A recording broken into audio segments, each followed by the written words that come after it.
On the 4th of July weekend, many people will head off on vacation or spend time with their families. For the homeless, there is no vacation and family connections are often missing.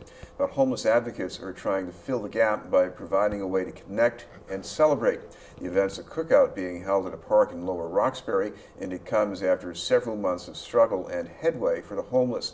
To tell us about the event are two members of the Boston Homeless Solidarity Committee, Paul Johnson and Lenny Higginbottom. Thank you both very much for being with us. Thank you. Good to be here. I want to start with Lenny Higginbottom. This cookout is your idea. How did you get the idea?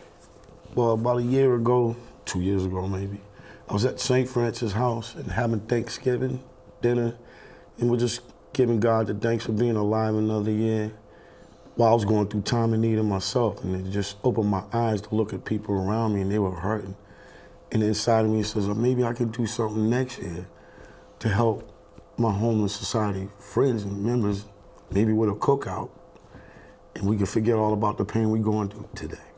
And you know, not to spurn a Thanksgiving dinner, but what you plan at the park in Roxbury is a cookout by the homeless and for the homeless. So what is that? How's that different?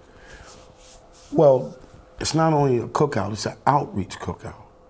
I mean, not only they can eat, I incorporated stuff, advice for abuse to women, information on overdoses, stuff for the children, you know, information like that. I added that surprise into the cookout. I just used the food for that moment, but that same idea came to me on that Thanksgiving. We were all in pain from many things.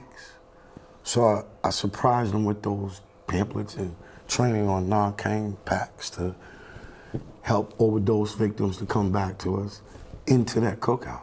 And I figured if it, you know, and I felt it would help. And then maybe the idea would grow and be bigger, which we're doing with these cookouts through the summer, along with the Boston Homeless Solidarity Committee. It's touching me to this moment.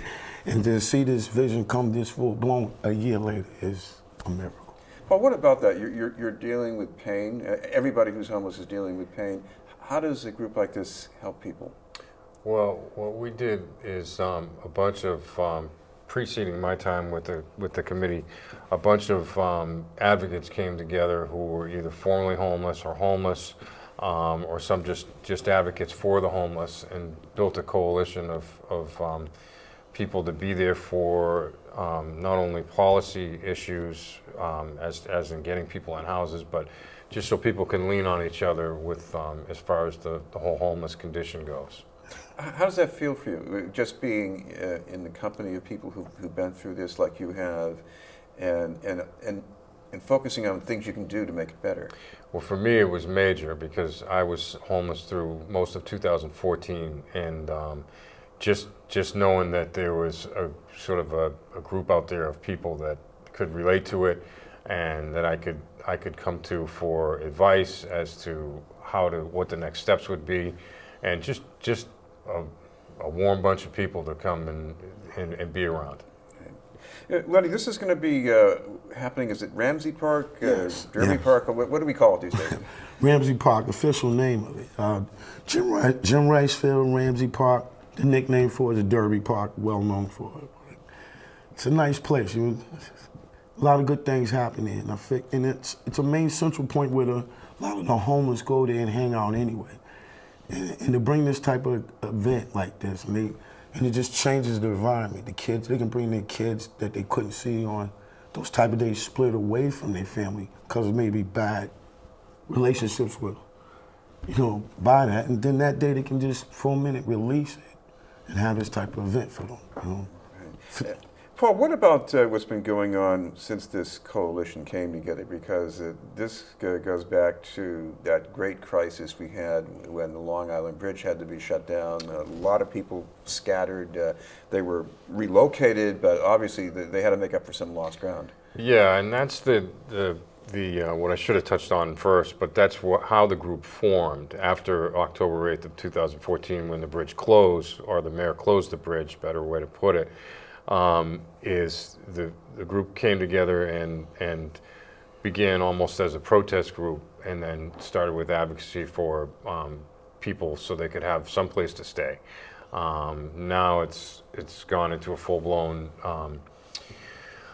policy group where we're looking to lobbying the city council, lobbying the mayor's office, and trying to get end homelessness on our own. The mayor's come up with a plan recently to end homelessness, and we've got some concerns about that plan and some praise for it as well. It's a good plan. But that's how this group was basically formed, to end homelessness in Boston. What do you think about this plan? I mean, there are some things going on that prevent people from being in a position where they need to go to a shelter, but that also takes some resources too. Yeah, it does. I mean, with this plan that I reviewed over, there's a lot of things that you gotta, reformat. And that's what we're looking at in the stage by working with the mayor at the stance we at. Some things have been run so long, and maybe if you look at it a different way, it can help. And the plan that the mayor got to start, with the voucher system, it takes a little bit more. To reformat it to where they come out mobile would help the city a lot. Without making them mobile, you're still holding people in one position and not releasing them to move out of the city.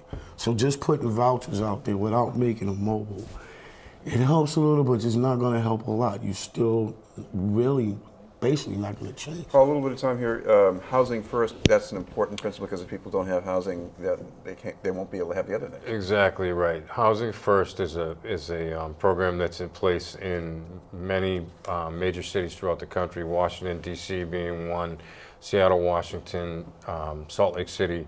And what Housing First does is it puts people in permanent supportive housing. So permanent, in other words, lease-based, not temporary, which is rapid rehousing, which is part of the mayor's plan. And it allows for them to have supportive services such as mental health, addiction and recovery services, and so forth. And Lenny, lest I forget very quickly, that the exact time of this event at Ramsey Park? This is 11 a.m. in the morning to 3 p.m. And the date? July 3rd.